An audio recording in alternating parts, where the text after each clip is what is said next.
The process was pretty tough.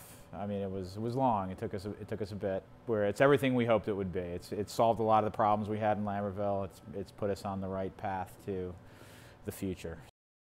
Feels good. It was a long year of planning, design, just building the place. But it feels real good to be in here. Right off, as soon as we came in, we got 3 more tanks. So I mean, that's just more capacity right there, and just the efficiency of being on one floor. Before in Lambertville, it was on 2 separate floors. The bottom floor had like 3 different rooms, so it really operated like 6,000 square feet. It was just not efficient. We couldn't grow.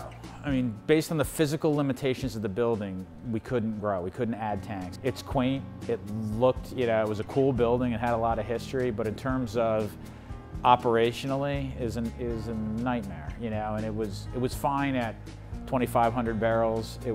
As you go up, it gets less fine. So I went to about 40 or 50 buildings, and we had a checklist of things, sort of the 3 have-to-haves. We wanted the ability to expand. We wanted, high ceilings, 1 floor, all that kind of stuff, and it just hit all the marks. The old facility capacity was 10,000 barrels a year. We hit about 9,000, and that's kind of where we're maxing out. With the extra capacity of the new tanks right now, this year we're shooting to do about 12,500 barrels this year. As far as what this capacity of this building is, what we designed it for is about 70,000 barrels.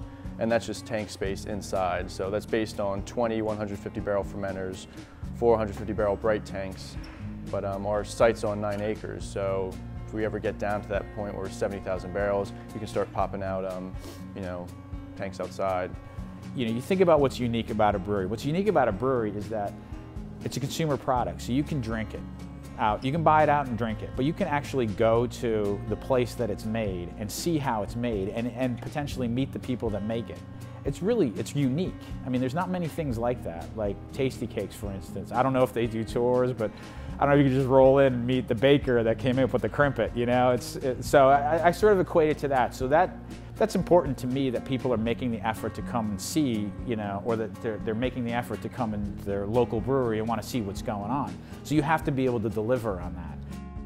Part of this expansion was getting the tasting room. I mean, we had a very small, cramped tasting room at the old facility. So in here we got the tours going, and a lot more space in here for tastings and tours, more merchandise, growler fills, takeout beer and stuff like that. I want to get people in here and kind of see what we've been up to, and kind of, share with the growth we've seen, and, enjoy it. I mean, we're just excited, we're just excited about all of this. It's been a long time in the works, and it's been a little bit of an uphill battle, dealing with all the things we've had to deal with, but we're excited to be here. We're excited to be in the town. We're excited to, feel our way through events and all that kind of stuff, and yeah, I mean, that's really it. We're just pumped to keep rolling.